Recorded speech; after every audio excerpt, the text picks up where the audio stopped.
আলহামদুলিল্লাহ। আসসালামু আলাইকুম ওয়া রাহমাতুল্লাহি ওয়া বারাকাতুহু। নাহমাদুহু ওয়া নুসাল্লি আলা রাসূলিহিল কারীম। আম্মা বা'দ। আউযু বিল্লাহি মিনাশ শাইতানির রাজীম।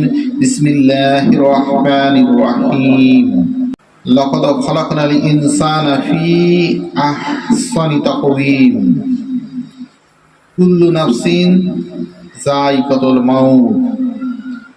সাদাকাল্লাহুল আযীম। সমস্ত প্রশংসা, সমস্ত তারিফ একমাত্র আল্লাহ রাব্বুল আলামিনের জন্য, যিনি খাস করে এই পবিত্র ঘরে আমাদেরকে মসজিদে আনিয়ে যে অল্প সময়ের জন্য আজ জুমার দিনে এই মুবারক সময়টুকুনিতে আমাদেরকে বসিয়ে বলার এবং শোনার যে তৌফিক দান করছেন, এইটাই সব থেকে বড় নিয়ামত। আল্লাহ তাআলার কাছে আমরা শুকরিয়া স্বরূপ বলব আলহামদুলিল্লাহ। আমরা লুণ্ঠিত মুসাফির, প্রিয় ভাই ও মহতরম বুজুর্গ দোস্ত, কেমন নিঃস্ব আমরা, ফকিরের ও অধম। ফকিরের তো একটি থলি থাকে, তাই না, যাতে সে তার কামাই জমা রাখে। আমাদের কি আছে? আখিরাতের সম্বন্ধ শূন্য। কি নিয়ে হাজির হব আল্লাহ সুবহানাহু ওয়া তাআলার সামনে? দুনিয়ার সম্পদ তো কাজে আসবেই না, বরং তা আমার জন্য বিপদের কারণ হবে। কত বদনসিব আমাদের, কত হতভাগ্য আমরা যে এই জীবনে এক ওয়াক্ত নামাজও আল্লাহ তাআলার মহব্বতে আদায় করিনি। কত নামাজই তো পড়লাম, একটি সিজদাও কি কবুল হয়েছে কিনা জানা নেই। আল্লাহ তাআলার প্রেমে সিক্ত হয়ে সিজদাগুলো আদায় তো করতে পারিনি। এরপরও আমরা উৎফুল্ল এ ভেবে যে আমরা নামাজ পড়ি, আমরা নামাজি, আমরা আল্লাহওয়ালা, আমরা টুপিওয়ালা, আমরা দাড়িওয়ালা, আমরা পাঞ্জাবিওয়ালা। কোথায় আমাদের নামাজের রেজাল্ট? নামাজি যদি পড়ি তাহলে আমি গুনাহও ছাড়তে পারছি না কেন? আল্লাহর ওয়াস্তে আমার ভাই মহতরম বুজুর্গ এবং দোস্ত, আমার কথাগুলো একটু বুঝার চেষ্টা করুন। আমি নিজেই তো সেই গন্তব্যে পৌঁছতে চাই। সে গন্তব্যটা হলো জান্নাত। সে পর্যন্ত পৌঁছতে আমাদের লুট হয়ে যাওয়া ঈমানকে তাজা করতে হবে। যে জীবন আমরা অবলম্বন করছি সে জীবন থেকে তওবা করতে হবে, ফিরে আসতে হবে সে পথ থেকে যে পথে আমরা হাঁটছি। প্রিয় ভাই, আমরা সর্বহারা পথিক, আমরা লুণ্ঠিত মুসাফির, আমরা আমাদের গন্তব্য হারিয়ে ফেলেছি। মন মগজ দুনিয়ার নেশায় আচ্ছন্ন, তাই তো কোরআন পড়েও তা আমাদের আত্মায় প্রবেশ করে না। কোরআন শুনেও আমাদের হৃদয় স্পন্দন জাগে না। নামাজে দাঁড়িয়ে অন্তরকে আল্লাহ তাআলার সাথে জুড়ে দিই না। সিজদায় পড়েও আল্লাহ তাআলার কথা স্মরণে আসে না। আমাদের চেয়ে লুণ্ঠিত মুসাফির আর কে আছে? আজ তাবলীগ জামাতের ভাইরা নিঃস্বার্থভাবে পৃথিবীর পথে প্রান্তরে ঘুরে বেড়াচ্ছে এই পথ হারা লুণ্ঠিত মুসাফিরদের ফিরিয়ে আনার ক্ষমতা তো আল্লাহ তাআলার। আমরা তো উসিলা মাত্র। আমরা যা হারিয়েছি এর সন্ধান করছি, জানি না কখন মৃত্যু এসে যায়। যদি এ নিঃস্ব অবস্থায় মৃত্যু এসে যায় তাহলে বড় বেশি ক্ষতি হয়ে যাবে। একদম খালি নিঃস্ব অবস্থায় আল্লাহ সুবহানাহু ওয়া তাআলার সামনে কিভাবে দাঁড়াবো?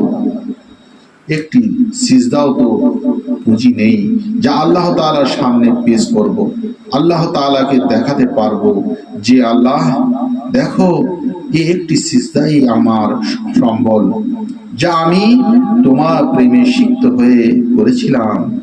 সেদিন কত মানুষ কত নামাজ রোজা নিয়ে হাজির হবে, কত আমলের পাহাড় তাদের সাথে থাকবে, আর আমার থাকবে পাপের স্তব। আমার কি হবে সেদিন? মৃত্যু তো নেই যে মরে শেষ হয়ে যাবে। লুকোবার এমন কোনো স্থান তো পাবে না যে আড়াল হয়ে যাবে। সেদিন চরম বিপদগ্রস্ত থাকবো আমরা। প্রিয় ভাই ও মহতরম বুজুর্গ দোস্ত, আমরা ঊর্ধ্বশ্বাসে জাহান্নামের দিকে ছুটছি, চিরস্থায়ী আবাস জান্নাতকে দূরে ঠেলে দিচ্ছি, পাপের বোঝা শুধু ভারী করছি। আজ আমাদের সামাজিক অবস্থা এমন পর্যায়ে উপনীত হয়েছে যে আল্লাহ সুবহানাহু ওয়া তাআলা যে কোনো সময় আমাদের ধাক্কা দিতে পারেন, আযাব ও গজব দিয়ে আমাদের ধ্বংস করে দিতে পারেন। কারণ আমরা আমাদের জিন্দেগি পাপে ভরে ফেলেছি। পাপ করতে করতে রাতে শুই, পাপের মাধ্যমে দিন শুরু করি, রাত দিন ডুবে থাকি পাপের মধ্যে। আযাবের ভয় অন্তরে আসে না, তাই তওবার খেয়ালও হয় না। মহাপরাক্রমশালী আল্লাহ সুবহানাহু ওয়া তাআলার গজবের ভয় যদি অন্তরে আসতো তাহলে তওবা সুযোগ হতো। হায় একটু বুঝে আসে না, জীবন হায়াত থাকতে থাকতে আমরা কিচ্ছু মানছি না। আজ আমরা নামাজি হয়েছি, টুপিওয়ালা হয়েছি, দাড়িওয়ালা হয়েছি, বিনা দাড়ি বিনা লেবাজেও টুপিওয়ালা। আমাদের পেহচান কিরকম, কত রকম ভাগে বিভক্ত হয়ে যাচ্ছে। কি অবস্থা! দিন হারা, দিশা হারা, জ্ঞান হারা আমরা জ্ঞান হারা ভাবে কাজ করছি। মুখে লফজকে আমরা খেয়াল করছি না, লাগাম দিচ্ছি না, জবানে লাগাম দিচ্ছি না, অন্তরে লাগাম দিচ্ছি না। আজ আমাদের পাপের ভরা জীবন নিয়ে কোনো ভয় নেই, আফসোস অনুশোচনা নেই, আনন্দ ফুর্তি করে দিন পার করছি। আল্লাহ তাআলার এই নাফরমানি, তার নাশকরি কতদিন সহ্য করবেন? এই জমিন আল্লাহ তাআলার, এই জমিনে আল্লাহ তাআলার নাফরমানি সহ্য করবেন না। আল্লাহ তাআলার পূর্ব যুগের যেসব অবাধ্য জাতিকে পাকড়াও করেছিলেন তা তাদের অবাধ্যতার কারণে। আসুন ভাই ও মহতরম বুজুর্গ দোস্ত, আল্লাহ তাআলার অবাধ্যতাকে পরিহার করি, আল্লাহ তাআলার অনুগত গোলাম হয়ে যাই। আমরা মহান রব্বুল আলামিনের শতভাগ মুখাপেক্ষী। জীবনের প্রতিটা মুহূর্তে আল্লাহ তাআলার দয়া ও অনুকম্পা আমাদের প্রয়োজন। আল্লাহ যদি তার ব্যবস্থাপনাকে সামান্যতম এদিক সেদিক করে দেন তাহলে আমাদের বিপদের কোনো সীমা পরিসীমা থাকবে না। এই সুন্দর পৃথিবী একদিন ছাড়তে হবে। সবার জন্য একই নিয়ম, বাদশাহ সম্রাট, পালওয়ান, ধনী গরিব, সুশী কুশ্রী, এক কথায় সবাইকে এই জগতের সাথে সম্পর্ক ত্যাগ করতে হবে। কেউই থাকতে পারেনি কবরস্থানে গিয়ে দেখুন প্রতিদিন কত মানুষের দুনিয়ার সফর শেষ হয়ে যাচ্ছে। হাজার হাজার কবরের দিকে তাকিয়ে নিজেকে জিজ্ঞেস করুন, আমি কি করছি? এ কবরে কত পরিচিত স্বজন শুয়ে আছে, আমার ঠিকানাও তো এটাই। হযরত উমর রাদিয়াল্লাহু তাআলা বলেছেন, মানুষের মৃত্যু থেকে শিক্ষা গ্রহণ করো। ভাই ও মহতরম বুজুর্গ দোস্ত, কখন যে কার ডাক এসে যায় জানা নেই। আল্লাহ না করুক গুনাহরত অবস্থায় যদি কেউ মৃত্যুর শিকার হয় তাহলে উপায় কি হবে? এরকম তো ভাই হচ্ছে। কতজনের কথা আমি জানি যে গুনাহরত অবস্থায় মৃত্যুর শিকার হয়েছে, আর শিক্ষা নেই, নিজের শিক্ষা নেই, গার্জেন পিতামাতা নিজের শিক্ষা নেই, বাড়িতে শিক্ষা নেই, দিনই আলোচনা নেই। ছেলে জন্ম দিচ্ছি, তার ছেলের শিক্ষা দেওয়ার জন্য দিনই শিক্ষা, দিনের জ্ঞান সাহাবা রাদিয়াল্লাহু আনহু এবং আমাদের নবীর যুগে সাহাবীদের হাদিস জানুন, দেখুন, একটু চিন্তা করুন তাদের জীবন কি ছিল, আজ কোথায় চলে আসছে।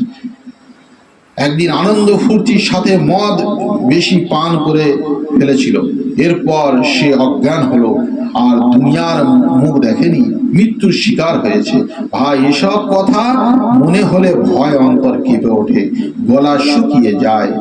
এত কিছু পরও আমরা সতর্ক হচ্ছি না, শিক্ষা গ্রহণ করছি না। প্রিয় ভাই ও মহতরম বুজুর্গ দোস্ত, দুনিয়ার সফর কয়দিনের? 10, 20, 30, 40, 50, 60 এবং 100 বছরের। এরপর জীবন তো চিরস্থায়ী নয়, ক্ষণস্থায়ী। আর কবে বুঝে আসবে আল্লাহ ছাড় দিয়েছেন, ছেড়ে দেবেন না। 100 বছর কি কোনো সময় হলো? একটি বছর শেষ হলে আমার কবরের যাত্রা একটি বছর এগিয়ে এলো। তাহলে কিসের এত আশা ভরসা, কিসের এত চাহিদা? চাহিদা তো আমার শেষই হয় না। বাড়ি গাড়ি ইন্ডাস্ট্রি মালিক হয়েও আমার চাহিদা শেষ হয় না। হ্যাঁ, টাকা থাকলেও চিন্তা, টাকা না থাকলেও চিন্তা। চিন্তা করুন তো, শয়তান কিভাবে আমাদেরকে লিপ্ত করে রেখেছে জালে। বলুন তো, এই সম্পদ কি আমার সাথে কবরে যাবে? যাবে না। অথচ এর জন্য কত শ্রম, সাধনা, মিথ্যা, ধোঁকাবাজি, সুদ, ঘুষ সবই কবুল করতে হয়। আর এসব কারণে পরকালের পুঁজির কথা খেয়ালই থাকে না। শিক্ষাই আমরা গ্রহণ করি না, এর দিকে কোনো নেশাই নেই, দ্বীনি জ্ঞানের নেশাই নেই, কোরআন শিখার আমাদের নেশা নেই। পরকালের পুঁজি যে আমাকে নিয়ে যেতে হবে তার কথা ভুলে গেছি। সেদিন যখন আল্লাহ সুবহানাহু ওয়া তাআলা জিজ্ঞেস করবেন, তোমাকে দুনিয়াতে পাঠিয়েছিলাম, তুমি কি করে এসেছো? কি জবাব দেবে? আল্লাহ তাআলা জান্নাতীদের ডাক দেবেন, ইয়া আহলাল জান্নাহ, হে জান্নাতের অধিবাসী। হ্যাঁ, কাম লাবিস্তুম ফিল আরদি আদাদা সিনিন, তোমরা পৃথিবীতে কতদিন অবস্থান করে এসেছো? তারা বলবে, লাবিসনা ইয়াউমা আও বা'দা ইয়াউম, আমরা একদিন অথবা দিনের কিছু অংশ অবস্থান করেছি। 60-70 বছর নয়। বলবে মাত্র একদিন বা এরকম। তখন আল্লাহ পাক বলবেন, নেমা মা আজারতুম ফি ইয়াউমিন আও বা'দা ইয়াউম, একদিন বা অর্ধদিন সময় তোমরা কত উত্তম সওদা করেছো। হ্যাঁ, কত উত্তম সওদা করেছো। এর বিনিময়ে তোমরা আমার জান্নাত নিয়ে নিয়েছো। হ্যাঁ, রাহমাতি ওয়া কারামাতি ওয়া কারামাতি, রাহমাতি ওয়া কারামাতি ওয়া জান্নাতি, তোমরা অর্ধেক দিনের কষ্টের বিনিময় আমার জান্নাত অর্জন করেছো। আবার বলা হবে, এরপর আল্লাহ সুবহানাহু ওয়া তাআলা জাহান্নামীদেরকে ডাক দেবেন, ইয়া আহলান নার, হে জাহান্নামের অধিবাসী, কাম লাবিস্তুম ফিল আজদি আদাদা সিনিন, দুনিয়াতে তোমরা কতদিন অতিবাহিত করে এসেছো? ক্বালা লাবিস্তু ইয়াওমান আও বা'দা ইয়াওম, একদিন বা এর কিছু অংশ। আল্লাহ বলবেন, বিসা মা আজারতুম ফি ইয়াওমিন আও বা'দা ইয়াওম, একদিন বা অর্ধদিনে তোমরা কত মন্দ সওদা করেছো। হে জাহান্নামীরা, সামান্য সময় তোমরা কত নিকৃষ্ট সওদা করে আমার কাছে এসেছো। কি ভুলই না তোমরা করেছো। সামান্য সময় তোমরা আমার অবাধ্যতার কারণে আমার ক্রোধ আর জাহান্নামের আগুনকে ক্রয় করে এসেছো। যাও, চিরকাল সেখানে অবস্থান করতে থাকো, আনন্দ ভুলে যাও। মোর মহতরম বুজুর্গ এবং ভাই এবং দোস্ত, অল্প সময় কি বলবো, আমাদের নবী আলা পথ রাসূল করিম সাল্লাল্লাহু আলাইহি ওয়াসাল্লাম এর পথ অনুসরণ করো। ফিরে এসো সেই জীবন থেকে যে জীবনে তোমরা গন্তব্য খুঁজছো, যে জীবনে তোমরা হাঁটছো, এর পরিণাম শুধু ধ্বংস। আমাদের গন্তব্য তো একটাই, তা হলো নবী আলা পথ, দাওয়াত ও তাবলীগ। কাফেলা বিশ্বব্যাপী দাওয়াত নিয়েই ঘুরছে। যে দাওয়াত ও তাবলীগের কারণে কোটি কোটি দিন হারা মানুষ দিনের সঠিক বুঝ পেয়েছে। এ পথে এসে কত পথহারা মুসাফির শান্তিময় দিনের সঠিক বুঝ পেয়েছে, শান্তিময় জীবনের সন্ধান পেয়েছে। অপমানিতরা সম্মান পেয়েছে, অপমানিতরা সম্মান পেয়েছে। বুঝছেন, বুঝে আসছে। শিরককারী শিরক ছেড়েছে, বেনামাজি নামাজি হয়েছে, খুনি, ব্যভিচারী, দাঙ্গাবাজ হয়েছে উত্তম পথের পথিক। এ পথ তো এমন এক পথ যে পথ চলে গেছে জান্নাতের দিকে। আল্লাহ সুবহানাহু ওয়া তাআলা ও তার রাসূল সাল্লাল্লাহু আলাইহি ওয়াসাল্লাম এর গোলামিতে কত স্বাদ, কত আনন্দ, তার কি বুঝবে যে তা করেনি? বুঝবে? যারা করেনি তারা বুঝবে না, এর মজা, এর স্বাদ বুঝবে না। আরে ভাই, আল্লাহ তার রাসূল সাল্লাল্লাহু আলাইহি ওয়াসাল্লাম এর গোলামি করে দেখো, দেখবে সারা দুনিয়ার বাদশাহীও এর কাছে গৌণ। সারা দুনিয়ার বাদশাহীও এর কাছে গৌণ। যে এমন এক গোলামি যা করে হযরত খালিদ বিন ওয়ালিদ রাদিয়াল্লাহু তাআলা আনহু সাইফুল্লাহ উপাধি পেয়েছেন। সুবহানাল্লাহ। হযরত ওমর রাদিয়াল্লাহু তাআলা আনহু ফারুক উপাধি পেয়েছেন। হযরত আলী রাদিয়াল্লাহু আনহু আসাদুল্লাহ উপাধি পেয়েছেন। হযরত আবু বকর রাদিয়াল্লাহু তাআলা আনহু সিদ্দিক উপাধি পেয়েছেন। হযরত উসমান রাদিয়াল্লাহু তাআলা আনহু জিন্নুরাইন উপাধি পেয়েছেন। হে ভাই, মোর বুজুর্গ দোস্ত, একটু বুঝি, এ কাজ তো নবীওয়ালা সাহাবীওয়ালা কাজ। তবলিগ হলো এক কাজ শেখার স্থান, তবলিগ হলো এক কাজ শেখার স্থান, তবলিগ হলো এই কাজকে দুনিয়া ব্যাপী প্রচার করা। আর কোন নবী তো আসবে না, হযরত মুহাম্মদ সাল্লাল্লাহু আলাইহি ওয়াসাল্লাম তো শেষ নবী। তাই মহান রব্বুল আলামিন সমস্ত মুহাম্মাদি উম্মতের উপর এই কাজের দায়িত্ব দিয়েছেন। দায়িত্ব এসে পড়েছে কোরআন প্রচারের দায়িত্ব এসে পড়েছে মানুষকে দিনের পথে ফিরিয়ে আনার। জিলহজ 10 তারিখ প্রিয় নবী সাল্লাল্লাহু আলাইহি ওয়াসাল্লাম বিদায় হজের ভাষণে উম্মতের উদ্দেশ্যে বলেছেন। সেই দিন সেখানে সওয়া লক্ষ সাহাবী উপস্থিত ছিল। সেখানে নারীও ছিল, পুরুষ ছিল, ধনী ছিল, গরিব ছিল, আরবি আজমিও ছিল। সে এক জনসমুদ্র।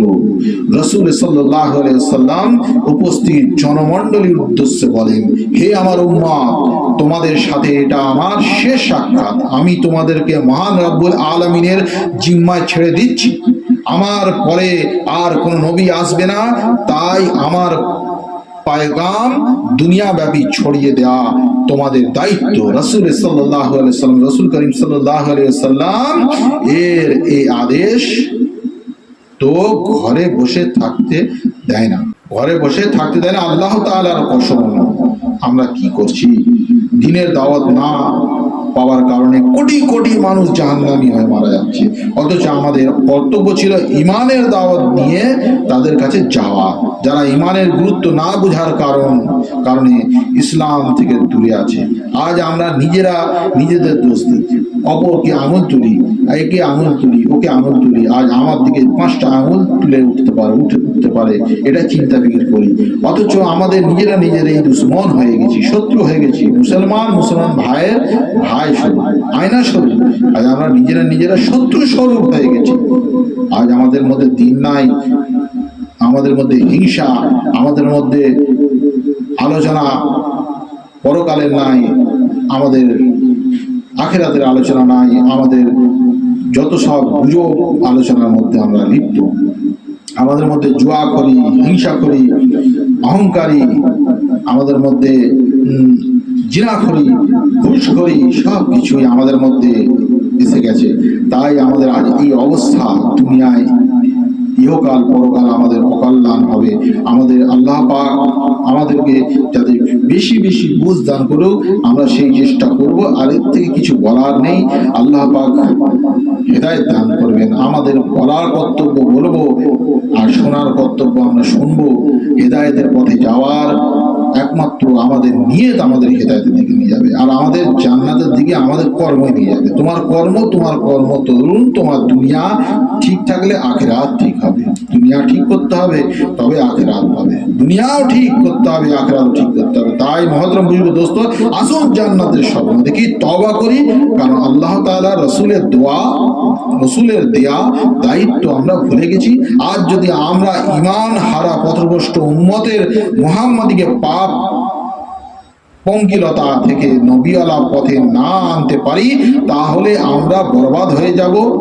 বরবাদ হচ্ছে, আমরা দেখি, মহল্লায় দেখি, নিজেদের ঘরে দেখি, হচ্ছে কি না হচ্ছে? তাই হচ্ছে। দিনী জ্ঞান না থাকার কারণে আমরা জাহান্নামী হচ্ছি।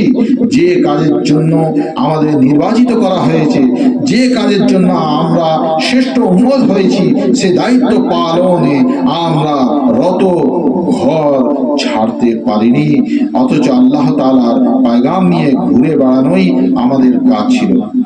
আমরা নামে মুসলমান, আমরা নামধারী মুসলমান, কর্মে মুসলমান নয়। কর্ম যদি মুসলমান না হয়, তাহলে আমাদের কর্ম আমাদেরকে সেই জায়গায় আমাদের দান করে দেবে। সেই জন্য জান্নাত ও জাহান্নাম আল্লাহ সুবহানাহু ওয়া তাআলা সৃষ্টি করেছেন। আল্লাহ তাআলার সমস্ত কিছুর মালিকের কাছে আমাদেরকে ফিরে যেতে হবে। নিজেরা নিজেদের ভাবনা চিন্তায় না দৌড়ে আল্লাহর গোলামিতে আমরা লিপ্ত হই, রাসূল সাল্লাল্লাহু আলাইহি সাল্লামের পথে আমরা বেশি বেশি করে অনুসরণ করি, তাহলে আমরা কামিয়াব হব। দিন এবং দুনিয়া, আমাদের পরিবারও কামিয়াব হবে, আমাদের ছেলে বিবি বাল বাচ্চা আমাদের ধ্বংস পথে আমরা যেতে পারবো না। শিক্ষাটা যেন আমরা পাই এবং তাদের গতি এবং দুনিয়ার মধ্যে দিনের শিক্ষা আমরা ছড়াই। তাই আমাদের এইটাই সৎ কাজের মধ্যে আল্লাহ সুবহানাহু ওয়া তাআলা ওয়াদা রেখেছেন, অসতের মধ্যে নয়। তাই আমরা সৎ কাজ করবো ইনশাআল্লাহ। আল্লাহ পাক আমাদেরকে বেশি বেশি শোনা বলার থেকে বেশি বেশি আমল করার তৌফিক দান করুন।